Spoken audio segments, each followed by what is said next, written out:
मंगलवार व्रत कथा। प्राचीन समय की बात है। ऋषि नगर में केशवदत्त ब्राह्मण अपनी पत्नी अंजलि के साथ रहता था। केशवदत्त के घर में धन संपत्ति की कोई कमी नहीं थी। नगर में सभी केशवदत्त का सम्मान करते थे, लेकिन केशवदत्त संतान नहीं होने से बहुत चिंतित रहता था। दोनों पति पत्नी प्रति मंगलवार को हनुमान जी की पूजा करते थे। विधिवत मंगलवार का व्रत करते हुए कई वर्ष बीत गए। ब्राह्मण बहुत निराश हो गया, लेकिन उसने व्रत करना नहीं छोड़ा। कुछ दिनों के बाद केशवदत्त हनुमान जी की पूजा करने के लिए जंगल में चला गया। उसकी पत्नी अंजलि घर में रहकर मंगलवार का व्रत करने लगी। दोनों पति पत्नी पुत्र प्राप्ति के लिए मंगलवार का विधिवत व्रत करने लगे।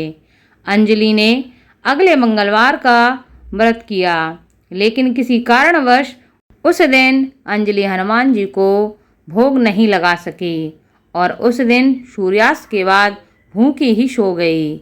अगले मंगलवार को हनुमान जी को भोग लगाए बिना उसने भोजन नहीं किया। उसने प्रण कर लिया 6 दिन तक अंजलि भूखी प्यासी रहेगी। 7वें दिन मंगलवार को अंजलि ने हनुमान जी की पूजा की, लेकिन तभी भूख प्यास के कारण अंजलि बेहोश हो गई। हनुमान जी ने उसे स्वप्न में दर्शन देते हुए कहा, उठो पुत्री, मैं तुम्हारी पूजा पाठ से बहुत प्रसन्न हूँ। तुम्हें सुंदर और सुयोग्य पुत्र की प्राप्ति होगी। मैं तुम्हें ऐसा वरदान देता हूँ। यह कहकर हनुमान जी अंतर्ध्यान हो गए। तत्काल अंजलि ने उठकर हनुमान जी को भोग लगाया और स्वयं भी भोजन ग्रहण किया। हनुमान जी की अनुकंपा से अंजलि ने एक सुंदर शिशु को जन्म दिया। मंगलवार को जन्म लेने के कारण उस बच्चे का नाम मंगल प्रसाद रखा गया। कुछ दिनों बाद अंजलि का पति केशवदत्त भी घर लौट आए। उसने मंगल को देखा तो अंजलि से पूछा, यह सुंदर बच्चा किसका है?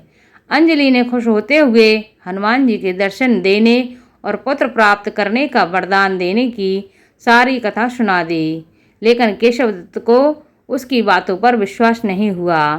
उसके मन में पता नहीं कैसे कुत्सित विचार आ गए कि अंजलि ने उसके साथ विश्वासघात किया है। अपने पापों को छुपाने के लिए अंजलि झूठ बोल रही है। केशवदत्त ने उस बच्चे को मार डालने की योजना बनाई। एक दिन केशवदत्त स्नान के लिए कुएं पर गया। मंगल भी उसके साथ था।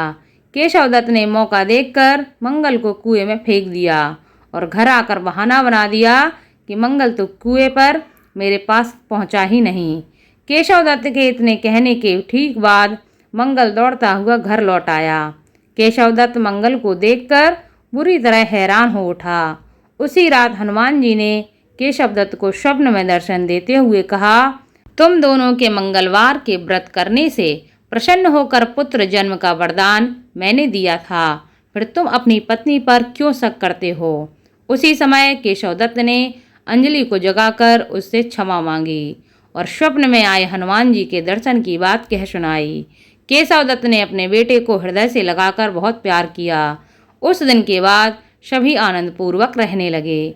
मंगलवार का व्रत विधि पूर्वक करने से केशवदत्त और उसके सभी कष्ट दूर हो गए।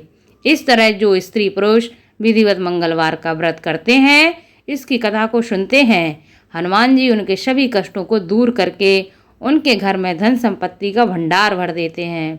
उनके जीवन के समस्त कष्टों को दूर कर देते हैं। उनके हर प्रकार के रोगों को नष्ट कर देते हैं। मंगलवार की इस कथा को हर व्यक्ति को सुनना चाहिए और इस कथा को शेयर करके दूसरों को भी सुनाना चाहिए, ताकि उसका पुण्य फल आपको भी प्राप्त हो सके। धन्यवाद।